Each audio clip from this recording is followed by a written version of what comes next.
واقعہ کربلا تاریخ کا دردناک واقعہ ہے۔ یہ اقتدار کی جنگ نہیں تھی، اقدار کی جنگ تھی۔ دو شخصیتوں کی لڑائی نہیں تھی، دو نظریات کا ٹکراؤ تھا۔ یہ حق اور باطل کا معرکہ تھا۔ یزید ظلم کا استعارہ ہے، حسین ابن علی امن کی علامت ہے۔ یزید جبر کا پتلا ہے، حسین صبر کا پیکر ہے۔ یزید اپنی بدطینت فطرت اور اپنی طبع ناہموار کے باعث دنیا پر ذلت و رسوائی، ظلم، جبر، جور و زیادتی کی علامت بن کے ابھرا، اور حسین ابن علی رضی اللہ تعالی عنہ حق و صداقت کا نشان بن کے ابھرا۔ کربلا کے تپتے ہوئے ریگزار میں حسینی اور یزیدی دو کردار سامنے آتے ہیں۔ اقبال نے کہا تھا، موسیٰ و فرعون و شبیر و یزید، این دو قوت از حیات آید پدید، زندہ حق از قوت شبیری است، باطل آخر داغ حسرت میری است، سرخ رو عشق غیور از خون او، شوخی ای مصرع از مضمون او، تا قیامت قطع استبداد کر، موج خون او چمن ایجاد کر۔ یزید بہدل کی بیٹی محسون کا ناپاک بیٹا تھا، اور حسین محمد عربی کی بیٹی فاطمہ کا شہزادہ تھا۔ یزید دمشق کے اطراف میں سرجون اور جریر، اختل جیسے اوباشوں کے جھرمٹ میں پل کے جوان ہوا۔ حسین کے گھر کا دروازہ مسجد نبوی کے اندر کھلتا تھا۔ یزید نشے میں دھت ہو کر کے نمازیں چھوڑ دیتا تھا۔ حسین کی کربلا کے اندر بھی نماز تہجد قضا نہیں ہوئی۔ یزید ظلم کا دوسرا نام ہے، حسین امن کی علامت ہے۔ یزید نے زندگی میں ایک مرتبہ حج کیا اور شراب کے مٹکے ساتھ لے کے آیا، اور اختل اور دیگر گویوں اور مغنیوں کو اپنے ساتھ رکھا تاکہ سفر آسانی سے کٹے۔ حسین ابن علی نے 25 حج سواری ہونے کے باوجود پیدل کیے۔ یزید حج بیت اللہ کے بعد مدینہ المنورہ آیا اور شراب کی ایک مجلس بپا کی۔ حضرت امام حسین رضی اللہ تعالی عنہ جب وہاں پہنچے تو شراب کی پھیلی ہوئی بدبو کو محسوس کرتے ہوئے فرمایا، یہ بو کیسی ہے؟ تو نشے میں دھت یزید بولا، یہ شام میں بنتی ہے، اور ایک جام منگوایا اور اس کو پیتے ہوئے دوسرا جام حضرت امام حسین رضی اللہ تعالی عنہ کی طرف بڑھاتے ہوئے کہا، ابا عبداللہ لیجئے۔ تو حضرت امام حسین رضی اللہ تعالی عنہ نے فرمایا، میں اس کی طرف دیکھتا بھی نہیں ہوں، اور پھر وہ عشقی اشعار پڑھنے لگا۔ جب یزید کی شراب نوشی کا منظر امام حسین رضی اللہ تعالی عنہ اپنی آنکھوں سے دیکھ چکے تھے، تو مجھے بتاؤ یزید کے ہاتھ پہ امام حسین کا پاک ہاتھ کیسے آتا؟ حضرت امام حسین رضی اللہ تعالی عنہ جس ماحول میں پلے تھے، جس ماحول میں پرورش پائی تھی، جس ماحول میں رہے تھے، وہ پاکیزہ اور تقدس مآب ماحول تھا۔ اور یزید کبھی اطراف دمشق میں، کبھی غوطہ میں، کبھی الخضرہ محل میں، اور کبھی کہاں داد عیش دیتا رہا اور لہو و لعب کے اندر مصروف رہا، اور اس کی زندگی ان چیزوں سے عبارت تھی۔ وہ محرمات کو حلال قرار دیتا، شراب نوشی اس کی ہڈیوں میں رچی ہوئی تھی، اور شریعت بیضا کا مذاق اڑایا کرتا۔ اور حسین ابن علی رضی اللہ تعالی عنہ کی دوستیاں جن لوگوں سے تھی وہ عبداللہ ابن عباس تھے، عبداللہ ابن عمر تھے، حضرت عبد الرحمن بن ابو بکر رضی اللہ تعالی عنہ تھے۔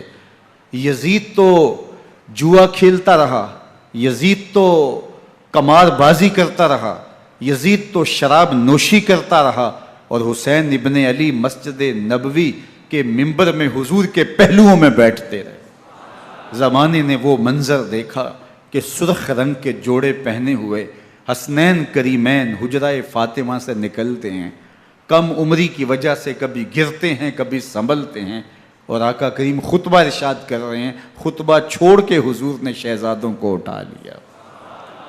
وہ منظر بھی زمانے نے دیکھا۔ حضرت عبداللہ بن شداد کہتے ہیں کہ حضور سجدے میں تھے اور سجدہ اتنا طویل ہو گیا، ہمیں لگا یا تو وحی کا نزول ہو رہا ہے یا پھر اللہ کا حکم آ گیا اور اللہ کے محبوب کی روح قبض کر لی گئی۔ لیکن میں نے جب نظریں اٹھا کے ننکیوں سے دیکھا تو کیا منظر تھا کہ حسین ابن علی حضور کی پشت پہ بیٹھے ہوئے اور میرے آقا سجدے کو طول دے رہے ہیں۔ اللہ اکبر! حسین کے لیے پیغمبر کے سجدوں کو طول دیا جا رہا ہے۔ حسین ابن علی کبھی ممبر پہ حضور کی اطراف میں بیٹھتے ہیں، وہ منظر بھی دنیا نے دیکھا کہ حضور کے مبارک کندھوں پر حسین ابن علی بیٹھے ہیں اور حضور کی زلفوں کو پکڑا ہوا ہے۔ تو حضرت عمر رضی اللہ تعالیٰ عنہ دیکھ کے کہتے ہیں واہ واہ کیسی سواری میسر آئی حسین ابن علی کو۔ تو میرے آقا مسکرا کے کہتے ہیں عمر سواری دیکھتے ہو سوار بھی تو دیکھو۔ اللہ اکبر! حضرت اسامہ بن زید بن حارثہ رضی اللہ تعالیٰ عنہ فرماتے ہیں رات کا ایک پہر گزر گیا اور مجھے حضور سے کوئی کام تھا، میں آقا کریم کی خدمت میں حاضر ہوا، در دولت پہ دستک دی، حضور تشریف لائے تو چادر اوڑی تھی، بکل کی ہوئی تھی میرے حضور نے، تو میں نے اپنی حاجت کہی تو حضور نے میری حاجت پوری کر دی۔ لیکن ایک منظر میں نے دیکھا کہ حضور نے جو چادر کی بکل فرمائی تھی اس کے اطراف میں پہلوؤں میں ابھار تھے جس طرح اندر کوئی ہو۔ مجھ سے نہ رہا گیا، میں نے پوچھ لیا، میں نے کہا بندہ نواز چادر کے اندر کیا ہے؟ فَكَشَفَهُ، تو حضور نے چادر کو کھول دیا۔ فَإِذَا الْحَسَنُ وَالْحُسَيْنُ عَلَىٰ وَرِكَيْهِ، تو کہتے ہیں میں نے اپنی آنکھوں سے دیکھا ایک پہلو سے امام حسین لپٹے ہوئے تھے، ایک پہلو سے امام حسن لپٹے ہوئے تھے۔ فرمایا یہ میرے بیٹے ہیں، یہ میری بیٹی کے بیٹے ہیں، اے اللہ میں ان سے پیار کرتا ہوں، تو بھی ان سے پیار کر، جو ان سے پیار کرے اس سے بھی پیار کر۔ ان کی محبت کا درس دیا، ان کے پیار کا سبق پڑھایا، کہا ان سے پیار کرنے والا میرے سے پیار کرنے والا ہے، ان سے بغض رکھنے والا میرے سے بغض رکھنے والا ہے۔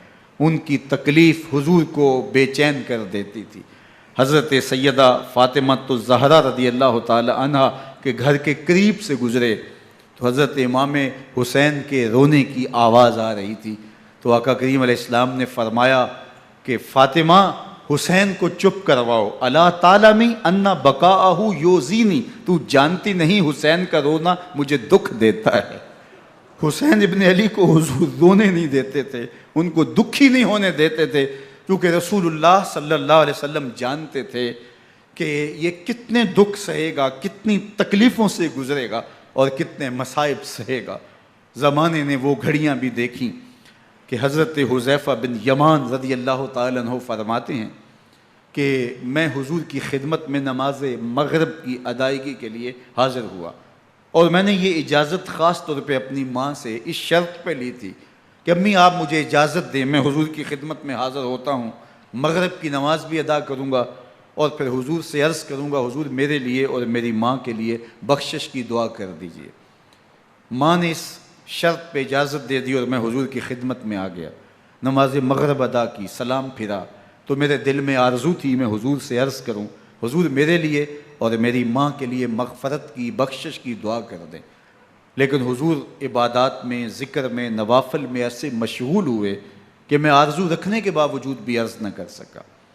خیر نماز عشاء کا وقت ہوا، اذان پکاری گئی، حضور مصلی پہ آئے، نماز پڑھی، سلام پھرا، تو میرے دل میں پھر خیال آیا کہ ماں سے ایک نماز کی چھٹی لی تھی، نمازیں بھی 2 ہو گئیں، ماں نے جاتے پوچھنا ہے حضور سے میرے لیے اور اپنے لیے مغفرت کی، بخشش کی دعا کروائی تھی، تو کیا جواب دوں گا؟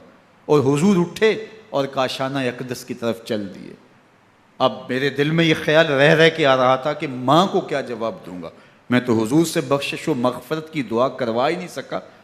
جب حضور چل پڑے تو غیر ارادی طور پہ میں بھی حضور کے پیچھے چل پڑا۔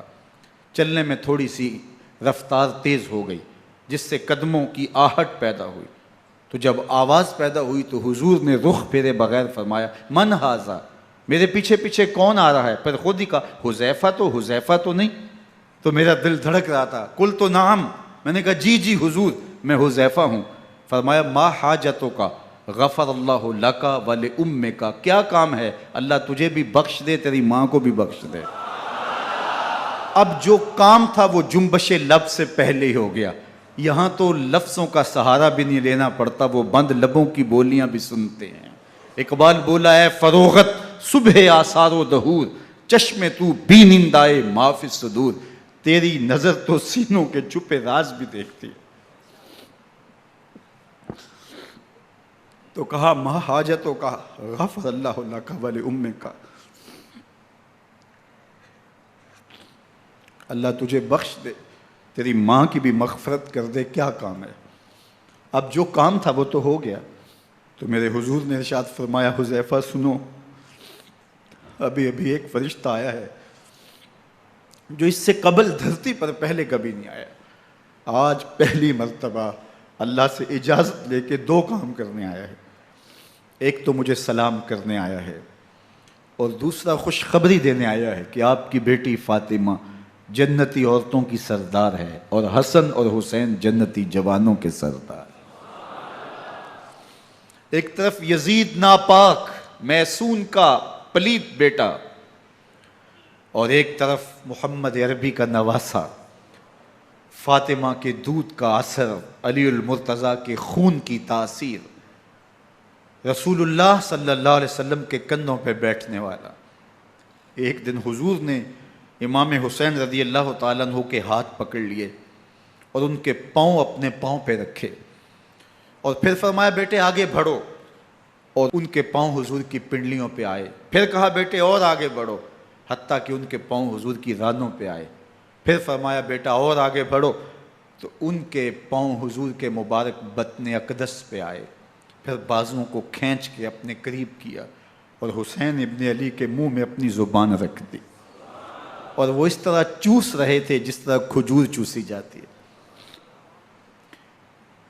تو اللہ کے محبوب علیہ السلام نے حسین ابن علی کو اپنی زبان کا لعاب دہن دے کر کے، وہ شیر رحمت دے کر کے، وہ کوثر و تسلیم سے پاکیزہ تر آب رحمت عطا کر کے ان کی ہمیشہ کے لیے پیاس بجھا دی، تاکہ کل کربلا کے تپتے ہوئے ریگزار میں حسین ابن علی کو پیاس کی شدت تنگ نہ کرے اور پائے استقلال میں لغزش نہ آنے پائے۔ ان نازوں سے پالے ہوئے حسین کو، ان محبتوں سے پالے ہوئے حسین ابن علی کو امتحان بھی اتنے بڑے درپیش تھے۔ یاری تیری سونا پر ازمیشاں تیریاں اگ، سونا پرکھیا جامدہ ہے نال اگاں دے لگ۔ جتنا بڑا شخص ہوتا ہے اتنی آزمائشیں بھی بڑی ہوتی ہیں۔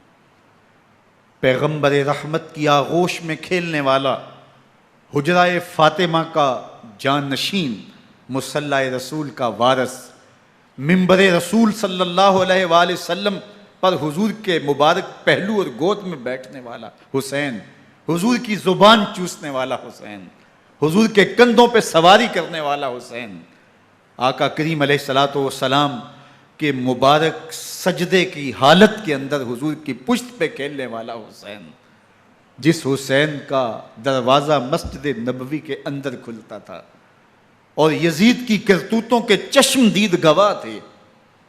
یزید جب تخت نشین ہوتا ہے تو اسے یہ فکر ہوتی ہے کہ امام حسین، عبداللہ بن زبیر، عبداللہ بن عمر، عبداللہ ابن عباس یہ میری بیعت کریں۔ اور وہ ولید بن عقبہ کو لکھتا ہے کہ ہر صورت میں ان کی بیعت لو، اور اگر بیعت نہ دیں تو سختی کرو۔ حضرت امام حسین رضی اللہ تعالی عنہ کو بلاوا آتا ہے کہ آپ کو دارالامارت میں گورنر ہاؤس میں بلایا جا رہا ہے، ولید بن عقبہ کا پیغام آپ کو پہنچتا ہے۔ آپ اس وقت فرماتے ہیں کہ اس وقت جو پیغام پہنچا ہے وہ کسی خطرے سے خالی نہیں ہے، تو کچھ سواروں کو ساتھ لیا، کہا تم دارالامارت کے باہر کھڑے رہنا، اگر میری آواز بلند ہوئی تو اندر آ جانا، ورنہ تم انتظار کرنا۔ آپ اندر گئے۔ ولید بن عقبہ نے مروان کو بھی بلایا تھا۔ مروان بن حکم یہ گورنر مدینہ ولید سے پہلے رہ چکا ہے، تو اس نے مشورہ دیا کہ سختی کی جائے۔ خیر ولید بن عقبہ نے کہا کہ یہ خط ہے، حضرت امیر معاویہ کا انتقال ہو گیا اور یزید تخت نشین ہوا ہے، لہٰذا وہ آپ سے بیعت کا مطالبہ کرتا ہے۔ تو حضرت امام حسین رضی اللہ تعالیٰ عنہ نے فرمایا کہ میرے جیسا شخص یوں چھپ کے بیعت نہیں کر سکتا، اور آپ واپس پلٹے۔ مروان بن حکم نے ولید بن عقبہ کو کہا کہ یہ موقع ہے جانے نہ دیا جائے، اگر یہ نکل گئے تو دوبارہ تم قابو نہیں پا سکو گے، اور انہیں یہیں قتل کر دیا جائے۔ حضرت امام حسین رضی اللہ تعالیٰ عنہ نے یہ بات سن لی۔ کہتے ہیں حضرت امام حسین انہی قدموں کے بل واپس پلٹے اور مروان بن حکم سے مخاطب ہو کے کہا، مروان کیا بول رہا ہے؟ وہ خاموش ہو گیا۔ فرمایا تو جانتا نہیں ہم کون ہیں؟ آنا حسین ابن علی ابن ابی طالب، میں حسین ہوں، میں علی کا بیٹا ہوں، ہمارے گھر میں قرآن اترتا رہا ہے، وحی کا نزول ہوتا رہا ہے، اور یزید فاسق ہے، فاجر ہے، مسلمانوں کا قاتل ہے اور شرابی ہے، میں ڈنکے کی چوٹ پہ یزید کی بیعت سے انکار کرتا ہوں۔ بس حیدری کچھار سے محمدی شیر نکل آیا ہے۔ اب اوسان خطا ہو گئے، راستہ چھوڑ دیا، واپس آئے، سیدہ زینب سے ملے، کہا مدینے کو چھوڑنا پڑے گا۔ کہا بھیا کیا ہوا؟ کہا یزید بیعت لینے پہ مصر ہے اور میں کسی صورت بھی بیعت نہیں کروں گا۔ رسول اللہ کا مدینہ ہمارے خون سے لالا زار بنے گا، میں نہیں چاہتا کہ حضور کے شہر نور کی حرمت پامال ہو۔ دوستو وہ کیسا منظر ہوگا جب حسین ابن علی نے آخری حاضری حضور کے روضے پہ دی ہوگی۔ حاجی یا معتمر 10 دن کے لیے، 8 دن کے لیے، 20 دن کے لیے مدینہ المنورہ عارضی سکونت اختیار کرتا ہے، اور حضور کے روضہ انور سے، اس شہر نور سے، ان گلیوں سے، ان بام و در سے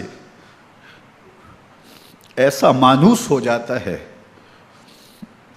کہ جب واپس پلٹ رہا ہوتا ہے ان دعاؤں کے ساتھ کہ دوبارہ آنا بھی نصیب ہو، اور اسے لگتا ہے کہ میں دوبارہ بھی بلایا جاؤں گا، لیکن اس کے باوجود شہر حبیب چھوڑنا قیامت سے کم نہیں ہوتا۔ اعظم چشتی مرحوم آخری بار جب حضور کے روضہ انور پہ گئے تو بیمار تھے، ویل چیئر پہ تھے۔ باب بقی سے باہر نکلے تو خادم سے کہا کہ میری ویل چیئر پیچھے سے کھینچو تاکہ میرا رخ روضہ انور کی طرف رہے، اور وہ پیچھے سے کھینچتا چلا جا رہا ہے، اور جب باب مکہ سے پیچھے جنت البقیع کے قریب سے گنبد خضرا نگاہوں سے اوجل ہونے لگا تو اعظم چشتی مرحوم نے کہا، جان بدن سے نکلتی ہے اعظم، جان بدن سے نکلتی ہے اعظم، کوئی آسان ہے مدینے سے جدا ہونا، کوئی آسان ہے مدینے سے جدا ہونا۔ یہ اس شخص کی کہانی ہے جو 10 دن، 5 دن، مہینہ، 2 ماہ وہاں رہتا ہے، اور پھر اس شہر کو چھوڑ کے آنا اس کے لیے آسان نہیں ہوتا۔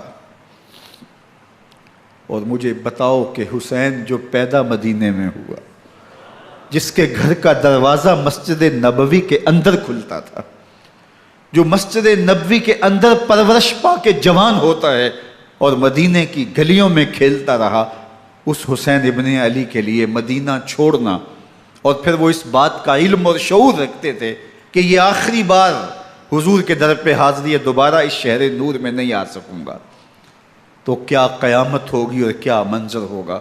محمد بن حنفیہ کے علاوہ خاندان نبوت کے جتنے لوگ تھے ان سب نے شہر مدینہ کو الوداع کہا، اور رات کے موقع میں مدینہ المنورہ کو، مسجد نبوی کو چھوڑ کر کے مکہ کی جانب عازم سفر ہوئے۔ 3 شعبان المعظم کو مکہ المکرمہ پہنچتے ہیں، ادھر کوفیوں کے خطوط آنے شروع ہو جاتے ہیں۔ حضرت امام حسین رضی اللہ تعالیٰ عنہ مسلم بن عقیل رضی اللہ تعالیٰ عنہ کو صورتحال معلوم کرنے کے لیے بھیج دیتے ہیں۔ 40,000 کوفی آپ کے ہاتھ پہ بیعت کر لیتے ہیں۔ ادھر 25 پیدل حج کرنے والے حضرت امام حسین 8 ذی الحج کو احرام باندھتے ہیں، لیکن آپ کو پتہ چلتا ہے کہ حاجیوں کے روپ میں قاتل چھپا دیے گئے، تو آپ اس احرام کو حج کی بجائے عمرے میں بدلتے ہیں اور کوفے کی جانب عازم سفر ہوتے ہیں۔ کائنات والو، ذرا سینے پہ ہاتھ رکھ کے دیکھو کہ یہ کتنا مشکل مرحلہ تھا۔ اس دین کی آبرو کو بچانے کے لیے حضرت امام حسین رضی اللہ تعالیٰ عنہ نے کتنا بڑا قدم اٹھایا۔ آپ کے بہی خواہ، دوست، احباب عبداللہ بن عمر یہ سارے روکتے ہیں۔ عبداللہ بن عباس کہتے ہیں حضرت نہ جائیے، الکوفی لا یوفی، کوفی کبھی وفا نہیں کرتے، آپ کے والد کو وہاں شہید کیا گیا، لیکن آپ ایک فرض کو نبھانے جا رہے ہیں۔ میرے غم گسارو، میرے مہربانوں، نہ روکو مجھ کو جانے دو، مجھے نانے کے دی کی ڈوبتی کشتی بچانے دو، میں جاتا ہوں کہ دنیا پر وفا کا نام رہ جائے، میں رہوں نہ رہوں پر عظمت اسلام رہ جائے۔ میں نہیں جاتا تو نبی کے گھر کی آن جاتی ہے، میں نہیں جاتا تو نبی کے گھر کی آن جاتی ہے، تمہارا دین جاتا ہے، میری غیرت ایمان جاتی ہے۔ حضرت امام حسین یہاں سے چلتے ہیں، ابھی راستے میں ہی پہنچتے ہیں کہ یہ خبر آتی ہے کہ کوفے والوں نے بے وفائی کر دی، حضرت مسلم بن عقیل رضی اللہ تعالیٰ عنہ کو شہید کر دیا گیا، نعمان بن بشیر معزول کر دیے گئے، ابن مرجانہ ابن زیاد وہاں متعین کر دیا گیا جو سخت گیر شخص تھا، اور اس نے لوگوں کو ڈرایا، دھمکایا، اور کوفے کے لوگوں کے دل بدل گئے اور وہ بیتیں توڑنے لگے۔ وہ منظر مسجد کوفہ کا کتنا دلگداز تھا، جب امام نماز کے لیے کھڑے ہوئے تو 40,000 لوگ آپ کے پیچھے تھا۔ جب سلام پھیرا اور امام نے دیکھا کہ پیچھے لوگ نہیں ہیں، پھر لوگوں نے اپنے دروازے بھی بند کر لیے۔ رات کی تنہائیاں ہیں اور حضرت مسلم بن عقیل کو کوئی پناہ دینے والا نہیں ہے، لوگوں نے دروازے بند کر لیے کہ کہیں ہمارے گھر میں نہ آ جائیں اور ہم مشقت اور حکومتی تشدد کا شکار نہ ہوں۔ کتنا دردناک لمحہ ہے حضرت مسلم بن عقیل رضی اللہ تعالیٰ عنہ پہ، اور پھر حضرت مسلم بن عقیل بے دردی سے شہید کر دیے جاتے ہیں۔ آپ ابھی راستے میں ہیں، یہ ساری کہانی پہنچتی ہے کہ حضرت مسلم شہید کر دیے گئے اور بے دردی سے شہید کر دیے گئے۔ وہ جنہوں نے خط لکھے تھے کہ ہم آپ کے ساتھ ہیں اور ہم منتظر ہیں، چشم برا ہیں، آپ کے قدموں کی چاپ سننے کے لیے بےتاب ہیں، آج انہوں نے بیتیں توڑ دی، 40,000 کوفی منحرف ہو گئے۔ مسجد کوفہ کا وہ منظر کس قدر روح کو تڑپا دینے والا تھا۔ ہم پچھلے سال عصر اور مغرب کے درمیان جب کوفہ پہنچے تو سورج ڈوبنے کے قریب تھا۔ میں نے اپنی زندگی میں اتنا اداس موسم کہیں نہیں دیکھا جتنا اداس موسم کوفے میں دیکھا۔ ایسے لگتا تھا جس طرح کوفے کی آب و ہوا آج بھی شرمندہ ہے۔ جو مسلم بن عقیل اور خاندان نبوت کے ساتھ اہل کوفہ نے کیا، حضرت امام حسین رضی اللہ تعالیٰ عنہ کو ان کے بہی خواہوں نے، اعزاء نے، اقربا نے، دوستوں نے، آوان و انصار نے، ساتھیوں نے کہا کہ حضرت حالات یکسر تبدیل ہو گئے، اب ہمیں مراجعت کر جانی چاہیے، واپس پلٹ جانا چاہیے۔ تو حضرت امام حسین کافی سوچ بچار میں رہے، پھر اس کے بعد آپ نے فیصلہ کیا کہ ہم آگے بڑھیں گے۔ دوستوں نے کہا کہ حضرت اگر آپ آگے بڑھیں گے تو ہمیں لگتا ہے کہ وہ آپ کے ساتھ سلوک اچھا نہیں کریں گے اور آپ بچوں کے سامنے پیاس سے شہید کر دیے جائیں گے۔ تو حضرت امام حسین رضی اللہ تعالیٰ عنہ نے وہاں ایک خطبہ ارشاد فرمایا کہ لوگو تم جو مجھے بتا رہے ہو مجھے اچھی طرح معلوم ہے، جو تم مجھے منظر پیش کر رہے ہو وہ میری نگاہوں میں ہے، اور جو کچھ ہونے والا ہے چشم تصور وہ منظر دیکھ رہی ہے۔ چونکہ حضرت امام حسین رضی اللہ تعالیٰ عنہ کی شہادت کی خبر حضرت امام حسین کے پیدا ہوتے ہی خاندان نبوت میں عام تھی۔ حضور علیہ الصلوۃ والسلام کو یہ بات جبریل امین نے آ کے بتائی تھی جب حسین ابن علی کے ساتھ حضور محبت کا اظہار کر رہے تھے، تو یہ جبریل امین نے آ کے کہا تھا حضور آپ کا یہ بیٹا ارض طف میں شہید کر دیا جائے گا، اور کربلا کی مٹی لا کے حضور کو دی اور ام سلمہ کو حضور نے عطا کر دی۔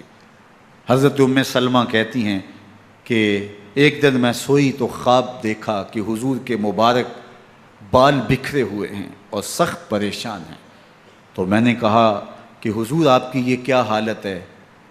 وَبِيَدِهِ قَارُورَةٌ، اور حضور کے ہاتھ میں ایک شیشی ہے، فِيهَا دَمٌ، جس کے اندر خون ہے۔ تو میں نے کہا حضور یہ کیا؟ فرمایا میں قتل گاہ حسین سے آ رہا ہوں اور یہ حسین ابن علی کا خون ہے۔ تو کہا 10 محرم کا دن تھا، دوپہر کا یہ منظر تھا، میں کیلولہ کر کے اٹھی، جب میں نے دیکھا تو وہ شیشی جس میں کربلا کی مٹی رکھی تھی وہ خون بن چکی تھی۔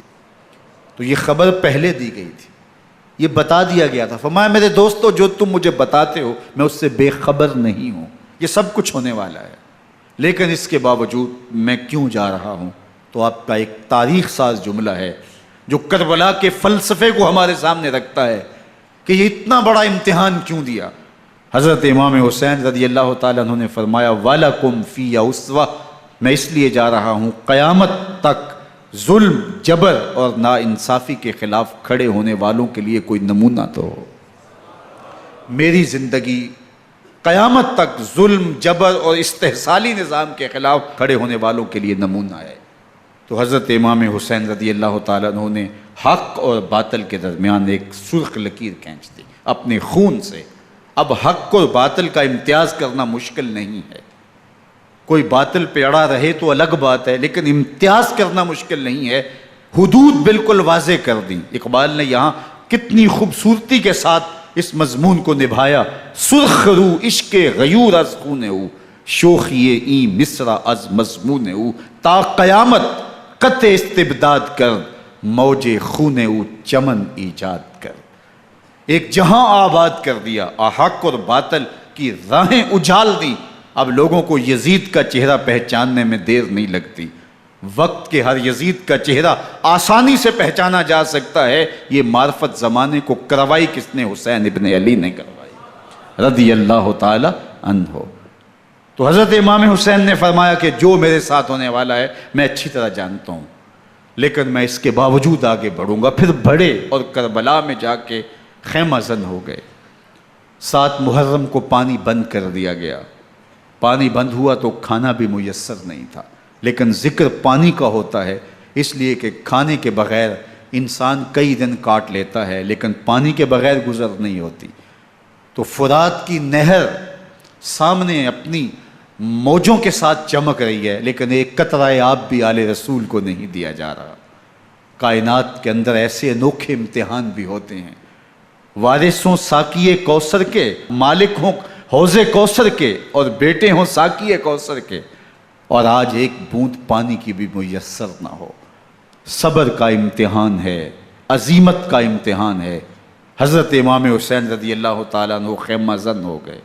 3 دن تک پانی بند رہتا ہے، 9 محرم کو رات کی تنہائی میں حملہ آور ہونا چاہتے ہیں، لیکن آپ نے کہا کہ ہمیں اللہ کے حضور عبادت اور ذکر کے لیے وقت دیا جائے۔ ساری رات ذکر میں گزرتی ہے، عبادات میں گزرتی ہیں۔ رات کے اندھیرے میں آپ چراغ بجھا دیتے ہیں۔ آوان و انصار کو کہتے ہیں کہ ان کی دشمنی میرے ساتھ ہے، انہیں میرا خون چاہیے، اگر تم رات کی تاریکی میں نکل جاؤ تو میں تم سے کوئی مواخذہ نہیں کروں گا، اور یہ بھی تمہارا پیچھا نہیں کریں گے، اس لیے کہ ان کا مطلوب تم نہیں ہو، ان کا مطلوب میں ہوں۔ جب چراغ جلایا تو کوئی بھی نہیں گیا۔ مسلم بن اوسجہ کھڑے ہو کے کہتے ہیں حضرت اگر ہمارے بدن کو 70 بار کاٹا جائے اور جلایا جائے اور ہواؤں میں اڑا دیا جائے پھر بھی آپ کا ساتھ نہیں چھوڑیں گے۔ 70 سال کے بوڑھے ہیں حبیب بن مظاہر، کہتے ہیں حضرت آپ کو چھوڑ کے جائیں کہاں، آپ کو چھوڑ کے جائیں کہاں؟ کوئی ساتھ چھوڑنے کے لیے تیار نہیں ہے۔ پیاس ہے، سخت گرمی ہے، کربلا کا ماحول ہے، 72 افراد اور خاندان کی خواتین میدان کربلا میں خیمہ زن ہیں۔ دوسری طرف لشکر اعداء اشقیا 22,000 کی تعداد میں مقابلے میں، ایک روایت 30,000 کی ہے۔ ان صرف 72 پیاسے لوگوں کے لیے اتنے لوگوں کو جمع کرنے کا مقصد خوف زدہ کرنا تھا۔ شرط ہے کہ یزید کی بیعت کر لیں، محاصرے توڑ دیں گے، پانی دستیاب ہوگا، اعزاز و اکرام سے نوازا جائے گا، خزانوں کے منہ کھول دیے جائیں گے۔ لیکن حسین ابن علی کہتے تھے سب کچھ لٹ جائے گا، باطل کے ہاتھ پہ ہاتھ نہیں رکھوں گا۔ اللہ اکبر۔ اب صبح طلوع ہوتی ہے، عاشور کا دن چڑھتا ہے، سورج اپنی پوری تمازت کے ساتھ گرمی برسا رہا ہے۔ آج خاندان نبوت کا امتحان زمانے نے دیکھنا ہے۔ رسول اللہ کا لعاب چوسنے والا اس کے صبر کا آج امتحان ہے۔ حضور کے کندھوں پہ کھیلنے والے حسین کا آج امتحان ہے۔ اللہ اکبر۔ حسین ابن علی تمام حجت کرتے ہیں میں نے تمہارا کچھ نہیں بگاڑا، میں نے کسی کا خون نہیں کیا، میں نے کوئی زیادتی نہیں کی، تم کیوں میرے قتل کے در پہ ہو؟ تم جانتے نہیں میں کون ہوں؟ میں تمہارے نبی کا نواسا ہوں، رسول اللہ صلی اللہ علیہ وآلہ وسلم کے کندھوں پہ کھیلتا رہا ہوں، حضور کا لعاب چوستا رہا ہوں، اور میں بوسہ گاہ رسول صلی اللہ علیہ وآلہ وسلم ہوں۔ لیکن ان اشقیاء کے دل پر کوئی چیز اثر انداز نہیں ہوتی۔ ایک ہور ہے، اللہ اس کے دل میں نرمی ڈالتا ہے۔ پہلے تو امام حسین کو گھیر کے لے کر کے آتا ہے، لیکن بعد میں وہ قافلہ یزید سے قافلہ حسین کی طرف آ جاتا ہے۔ امام حسین فرماتے ہیں تو دنیا میں بھی ہور ہے، آخرت میں بھی ہور ہے، آزادی مل جاتی ہے۔ باقی 22,000 کا لشکر جرار امام حسین کے قتل کے در پہ ہے۔ پھر تاریخ نے خاندان نبوت کا وہ انوکھا امتحان دیکھا۔ حضرت امام حسین کے بچے بالخصوص خواتین پیاس کی شدت میں حلق خشک ہیں۔ حضرت سکینہ تڑپ کے اپنے باپ سے کہتی ہیں کہ مجھے 6 ماہ کے علی اصغر کی پیاس نہیں دیکھی جا رہی۔ بچے کو ہاتھوں پہ اٹھاتے ہیں اور نہر فرات کے کنارے پہنچ کے فرماتے ہیں اشقیاء سے مخاطب ہو کے تمہارا معاملہ میرے ساتھ ہے، اس 6 ماہ کے بچے نے تمہارا کچھ نہیں بگاڑا، اور چلو بھر کے اس کا حلق سیراب کرنا چاہتے ہیں۔ ایک 2 شاخہ تیر آتا ہے جو حضرت علی اصغر کے گلے کو چیر دیتا ہے۔ راوی لکھتے ہیں کہ وہ عام تیر نہیں تھا، جانوروں کو شکار کرنے کے لیے جو بڑے تیر ہوتے ہیں وہ 2 شاخہ تیر تھا۔ وہ گردن کو کاٹ دیتا ہے، خون بہنے لگتا ہے، گردن لٹک جاتی ہے۔ حضرت امام حسین وہ بہتا ہوا خون اپنے چلو میں لیتے ہیں اور آسمان کی طرف اچھال کے کہتے ہیں مالک حسین کی یہ قربانی بھی قبول فرما۔ یہ تماشا لب بام نہیں ہے۔ بچہ بیمار ہو، ڈاکٹر جواب دے دیں، ماں باپ کے ہاتھ پھول جاتے ہیں۔ زندگی کی سانسیں ابھی چل رہی ہوتی ہیں، لیکن ڈاکٹر کہے کہ یہ میرے بس کا روگ نہیں ہے، کہیں اور لے جاؤ، تو زندگی کا لف و نشر غیر مرتب ہو جاتا ہے۔ میں سلام پیش نہ کروں حسین ابن علی کو، 6 ماہ کا علی اصغر ہاتھوں میں دم توڑتا ہے، گردن لٹک جاتی ہے، خون بہہ رہا ہے۔ اب خیموں کی طرف بڑھ رہے ہیں لیکن زبان پہ شکایت نہیں ہے، کہتے ہیں مالک حسین کی یہ قربانی قبول کر لے۔ اب خیموں کی طرف آنا، شہر بانوں ام رباب سیدہ زینب حضرت سکینہ سلام اللہ علیہا کا سامنا کوئی آسان کام نہیں تھا، لیکن حسین ابن علی آتے ہیں، شہزادے کو یہاں خیموں کے قریب رکھ کے کہتے ہیں کہ یہ حوض کوثر سے سیراب ہو گیا ہے۔ اللہ اکبر، کوہرام مچ جاتا ہے خیموں کے اندر، کیا منظر ہوگا اور ان کو کن الفاظ کے پیرائے میں ڈھال کر کے ان کیفیات کو بیان کیا جا سکتا ہے جو اہل بیت کے خیموں کے اندر علی اصغر کی شہادت کے بعد کا منظر رقم ہو رہا ہوگا۔ اللہ اکبر، ادھر اشکیا آوازیں دے رہے ہیں، مبارزت کے لیے پکار رہے ہیں۔ زمانے نے پھر وہ منظر بھی دیکھا کہ جوان بیٹے کو 18 سال کی کمائی حضرت امام حسین میدان عمل میں بھیج رہے ہیں۔ وہ علی اکبر جو حسین کا نور نظر ہے، آنکھوں کا قرار ہے، دل کی تسکین ہے۔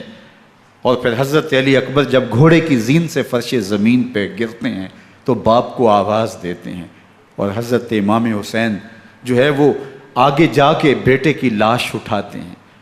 اللہ اکبر، 18 سال کے بیٹے کی لاش کو کندھوں پہ اٹھا کے خیموں تک لاتے ہیں اور ہاتھ پھیلا کے کہتے ہیں مالک حسین کی یہ قربانی بھی قبول فرما۔ کبھی قاسم بن حسن کی لاش اٹھا کے لاتے ہیں، کبھی اون و محمد کی لاشیں اٹھا کے لاتے ہیں، بھتیجوں کی، بھانجوں کی، بھائی عباس کے کٹے ہوئے بازو اور زخموں سے چھدا ہوا لاشا۔ کیا کیا قیامتیں تھیں جو اس کربلا کے ایک میدان کے اندر نہیں توڑی گئیں۔ حضرت امام حسین پر دکھ پہ دکھ، تکلیفوں پہ تکلیفیں۔ اب 71 لاشیں اٹھا کے خیموں تک پہنچا چکے، اور ادھر مبارزت کی دعوت دی جا رہی، آؤ میدان عمل میں آؤ، اب دیر کیوں کر رہے ہو۔ رسول اللہ کا حرم، رسول اللہ کی شہزادیاں جو نازوں میں پلی تھیں، وہ کلیاں جو شبنم کا بوجھ بھی گوارا نہیں کر سکتی تھی، آج مصیبتوں کے پہاڑ ٹوٹ گئے۔ حضرت امام حسین کبھی شہربانوں کو، کبھی ام رباب کو دلاسا دیتے ہیں، کبھی حضرت زینب کو کہتے ہیں۔ حضرت زینب کربلا کے اس میدان کے اندر بڑے حوصلے کے ساتھ اپنے بھائی کے ساتھ کھڑی رہی، اپنے 2 بیٹے راہ خدا میں پیش کیے، ان کی لاشیں وصول کی، لیکن زینب جس جرأت کے ساتھ، جس پامردی کے ساتھ اس سارے منظر کو حوصلے کے ساتھ سہتی رہی، وہ یقیناً حوصلہ سیدہ زینب سلام اللہ علیہا کا ہی ہے۔ لیکن یہ وہ منظر تھا کہ زینب کا دل بھی ڈول گیا جب حسین ابن علی گھوڑے پہ بیٹھنے لگے اور ان کو گھوڑے میں بٹھانے والا کوئی نہیں تھا، اور جو بھی سوار جاتا پھر واپس اس کی لاش ہی آتی اور حسین ابن علی لے کے آتے۔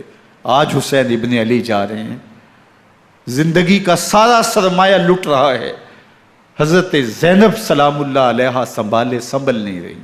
حضرت امام رضی اللہ تعالیٰ عنہ اٹھے اور آپ نے حضرت زینب کو صبر کی تلقین کی اور کہا کہ صبر ہی بہترین ذریعہ ہے اور اللہ کی قربت کا ایک بہترین سبب ہے، اور ان کو صبر کی تلقین کرتے ہوئے فرمایا کہ میرے بعد تم نے اس ذمہ داری کو سنبھالنا ہے اور ان مخدرات اسلام کی، ان شہزادیوں کے پردے کی تم نے حفاظت کرنی ہے۔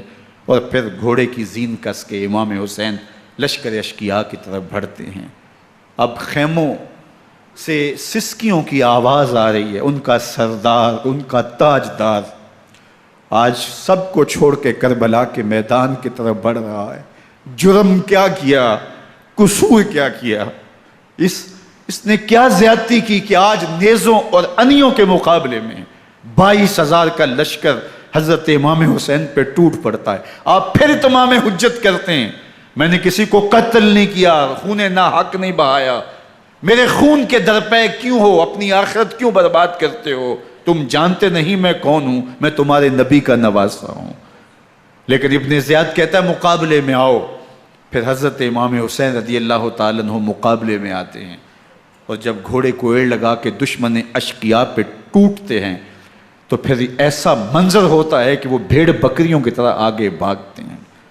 71 زخم کلیجے پہ لیے شجاعت کا یہ پیکر جب میدان میں آتا ہے، آواز آتی ہے یہ کون ذی وقار ہے، بلا کا شاہ سوار ہے، لباس ہے پھٹا ہوا غبار سے اٹا ہوا، تمام جسم نازنی چھدا ہوا کٹا ہوا، یہ نبی کا نور عین ہے، یہ بالیقین حسین ہے، یہ حسین ابن علی ہے رضی اللہ تعالیٰ عنہ۔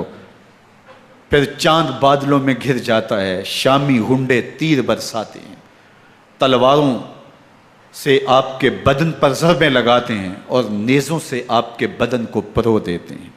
جب آپ کا پیراہن بعد میں اتارا گیا تو آپ کے پیراہن میں 122 سوراخ تیروں کے تھے، 33 زخم تلواروں کے اور 34 گھاؤ نیزوں کے تھے۔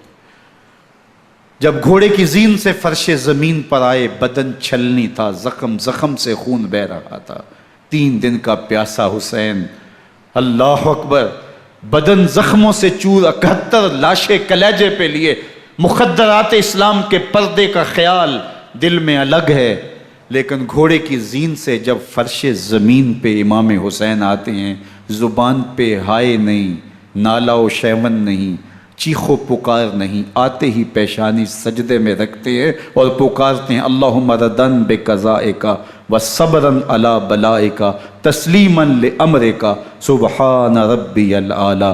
مالک گھر لٹا کے، بچے لٹا کے، خاندان سب کچھ قربان کر کے، اپنے بدن کو زخموں سے چھلنی کروا کے، تیروں اور نیزوں کی انیوں سے اپنے آپ کو زخمی کروا کے، تیرے حضور سر جھکا کے یہ اقرار کرتا ہوں کہ حسین تیری تقدیر پہ راضی ہے، مالک تو بھی بتا، تو بھی حسین پہ راضی ہوا ہے کہ نہیں ہوا۔ آواز آ رہی ہے اس پیاسے پر علی شیر خدا کو ناز ہے، اس نواسے پر محمد مصطفیٰ کو ناز ہے، اوروں نے بھی سجدے کیے پر اس کا عجب انداز ہے، اس نے وہ سجدہ کیا جس پر خدا کو ناز۔ حسین ابن علی رضی اللہ تعالیٰ عنہ کا سر انور دستے قاتل نے تب کاٹا جب وہ سجدے میں جھکا ہوا تھا۔ یزید نے کہا میں بیعت لوں گا، امام حسین نے کہا کبھی بھی نہیں دوں گا، یہ سر کٹ سکتا ہے جھک نہیں سکتا۔ سر کاٹ کے نیزے کی نوک پہ چڑھا دیا گیا اور یہ اس بات کا اعلان تھا کہ ہم جیت گئے اور حسینی ہار گئے، اور لشکر یزید میں غوغا مچ گیا، نقارے بجنے لگے کہ ہم جیت گئے، دیکھو امام حسین شہید کر دیے گئے، اور سر کاٹ کے نیزے کی نوک پہ چڑھایا گیا۔ لیکن لشکر یزید سے ہی آواز آئی یہ کیسا سر ہے جو کٹ کے بھی سر بلندی ہے، کٹ گیا ہے پھر بھی اونچا ہے، اللہ اکبر، یہ سر سجدے میں کٹا ہے، رب کے حضور عبادت کی حالت میں کٹا ہے، حسین آج بھی سجدے میں ہے، اللہ اکبر، حسین آج بھی سجدے میں ہے، بلکہ کٹے ہوئے سر کا رخ زمین کی جانب تھا اور کٹی گردن آسمان کی طرف، یوں نیزے پہ پرویا گیا، اللہ اکبر۔ ایک شاعر نے نقشہ کھینچا بآنکھ سر نیزے پہ اور سوئے زمین ہے روح، یعنی سجدہ ثانی کی ہے آرزو۔ رکعت کے 2 سجدے ہوتے ہیں، ابھی ایک سجدہ ہوا تھا کہ دست قاتل نے سر کاٹ دیا، کہا حسین کی پیشانی میں دوسرے سجدے کی تمنا مچل رہی ہے۔ یہ تھا حسین ابن علی کا سجدہ، ساری زندگی رب کے حضور سجدہ قضا نہیں ہونے دیا۔ آج پانی نہیں ہے، اللہ اکبر، آج تیمم کر لیتے ہیں، آج اپنے خون کو اوڑھ کر کے حسین نے اپنی پیشانی اپنے مالک کے حضور جھکا کر کے عظیمت کی وہ انوکھی داستان رقم کر دی کہ صدیاں گزرنے کے باوجود بھی ان کی یادوں کے چراغ روشن ہیں۔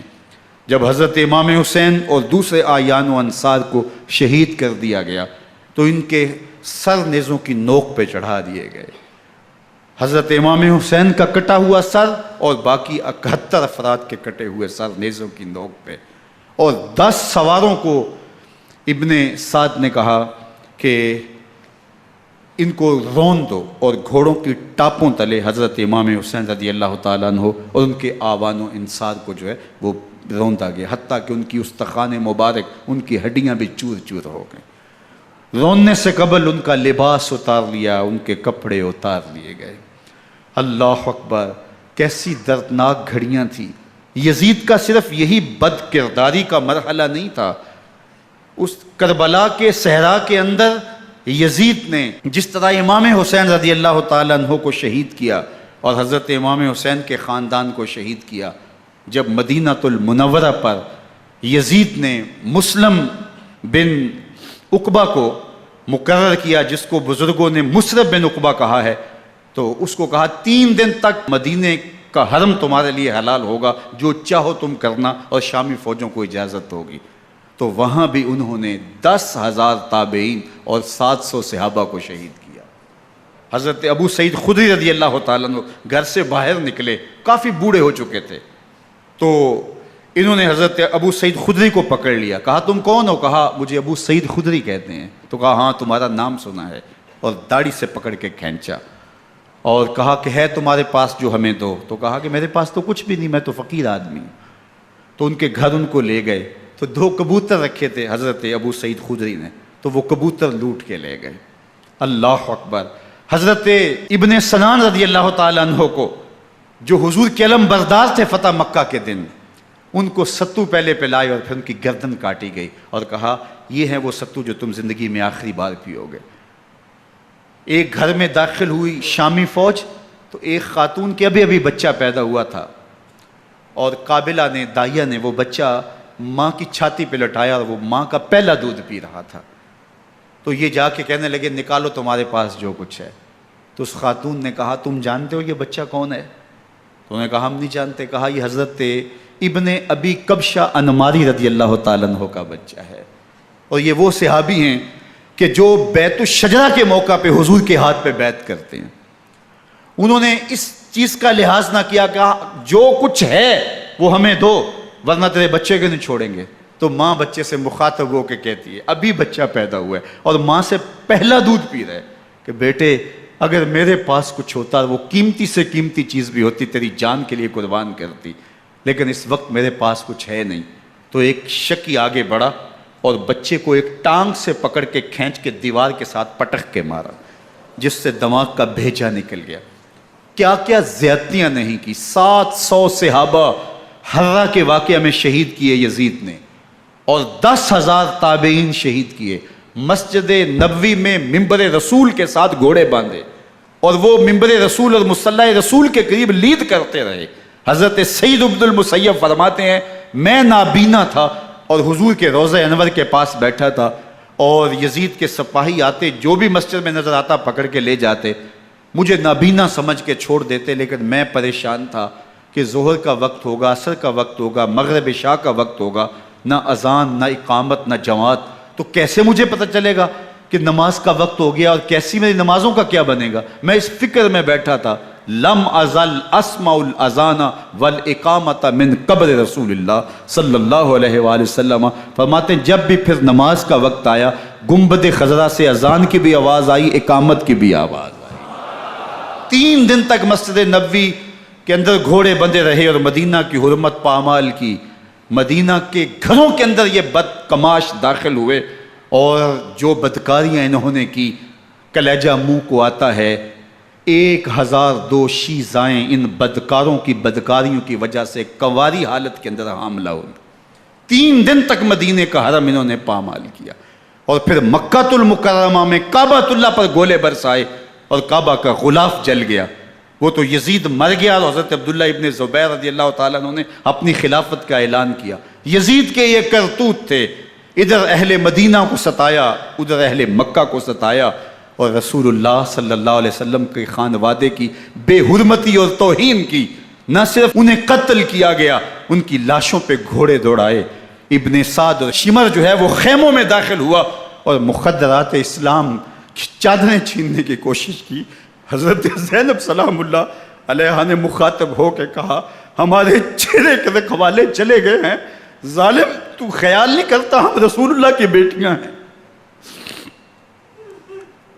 حضرت شہربانو، حضرت زین العابدین اور حضرت زینب سلام اللہ علیہم، ان تینوں کو ایک اونٹ پہ باندھا گیا، اور باقی اونٹوں پہ باقی سادات کو، حضور کی شہزادیوں کو باندھا گیا، رسیوں میں جکڑا گیا، اور اونٹوں پہ باندھ کر کے کوفے کی جانب آگے آگے شہیدوں کے سر چل رہے ہیں، اور پیچھے یہ قافلہ چل رہا ہے۔ اور جب یہ قافلہ وہاں سے گزرا جہاں لاشیں پڑی تھیں، امام زین العابدین 14 سال کے تھے اور بیمار تھے، اور ان کا حوصلہ نہ ہوا، وہاں غشی ان کے اوپر آنے لگی، اور وہ منظر ابن کثیر نے، باقی لوگوں سب نے لکھا ہے کہ پھر جب ان کی یہ حالت ہوئی تو پھر سیدہ زینب سلام اللہ علیہ، جنہوں نے ابھی تک بڑے حوصلے کے ساتھ ساری مشکلات کا مقابلہ کیا تھا، اب ان کے بندھن ٹوٹ گئے اور آنکھوں سے آنسو بہنے لگے، اور سیدہ زینب تھے امام حسین رضی اللہ تعالیٰ عنہ کی لاش پہ کھڑے ہو کے، اور وہ روندی ہوئی لاش، ٹوٹی ہوئی ہڈیاں، اور وہ برینا بدن، کٹا ہوا سر نیزے کی نوک پہ، اور لاش یہ پڑی ہے. تو حضرت سیدہ زینب نے مدینے کی طرف منہ کر کے جو ہے وہ حضور سے فریاد کی، یا محمد آہو، یا محمد آہو، ھذا حسین بالآراء مزمل بالدماء، یا محمد آہو بناتوں کا سبایا. یا رسول اللہ، اے پیارے آقا، یا جد آہو، اے ہمارے نانا محترم، یہ دیکھیے آپ کا حسین پڑا ہوا ہے.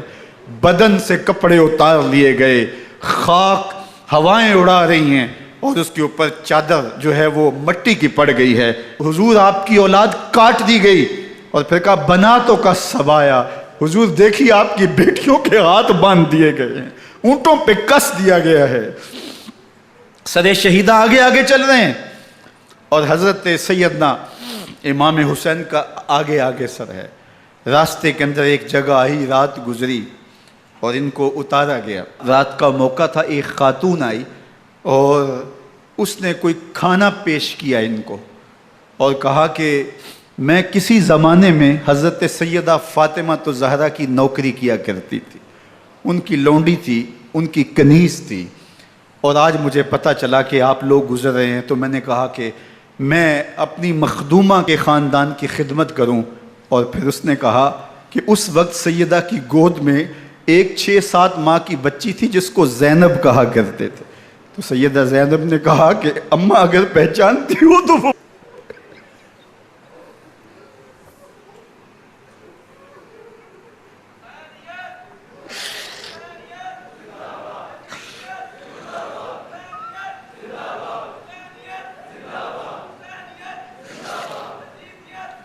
یہ تاراج اور لٹا ہوا کارواں پھر وہاں سے کوفے میں کیسے پہنچا، اور کوفے کے اندر سیدہ زینب سلام اللہ علیہا نے وہ یزید کے دربار میں، ابن زیاد کے دربار میں وہ جرأت آمیز جو باتیں کہیں.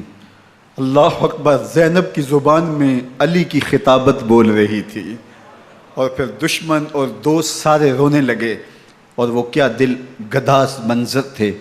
اور پھر یہ سروں کا قافلہ اور سادات کرام کا مشکیں کسی ہوئی ہیں اور اونٹوں پہ باندھے ہوئے، ان کو وہاں سے پھر قادسیہ اور قادسیہ سے پھر دمشق یزید کے دربار میں پہنچایا گیا.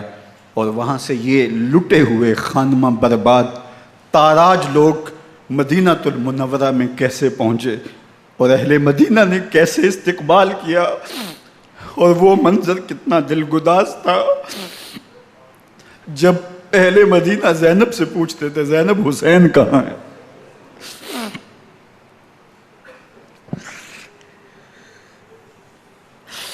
بے مروت بے وفا تیرا بھی کیا افسانہ ہے، جس نے اپنی ہی شمع کو گل کیا تو وہ پروانہ ہے.